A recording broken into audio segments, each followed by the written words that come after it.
উত্তৰ প্ৰদেশত যি জঘন্য ধৰ্ষণ কাণ্ড সংঘটিত হ'ল সেয়া আমি মৰিয়নি মহাবিদ্যালয়ৰ ছাত্ৰ একতা সভা আৰু মৰিয়নি মহাবিদ্যালয়ৰ ছাত্ৰৰ মাজে তীব্ৰৰূপে বিৰোধিতা জনাইছো। বেটি বচাও বেটি পঢ়াও ধ্বনি দিয়া এই চৰকাৰে বেটি পঢ়োৱাটো দূৰৰ কথা, কিন্তু বেটিক বচাবলৈ এতিয়ালৈকে সক্ষম হোৱা নাই।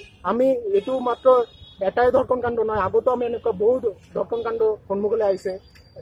আমি এইটোৱে ক'ব বিচাৰো যে এনেকুৱা কি তথ্য আছিল যে সেই ছোৱালীজনীৰ মৃতদেহখন মাজৰাতিত গৈ UP পুলিচে জুই লগালে, কিয় পৰিয়ালৰ ওচৰত সেই মৃতদেহ দিয়া হোৱা নাই? এনেকুৱা কি তথ্য আছিল যিটো সেই ছোৱালীজনীৰ মৃতদেহৰ লগত জ্বলি ছাই হৈ গ'ল? আমি সেইটোৱে জানিব বিচাৰো, কিয় সাধাৰণ ৰাইজৰ সন্মুখত এই তথ্যটো অহা নাই?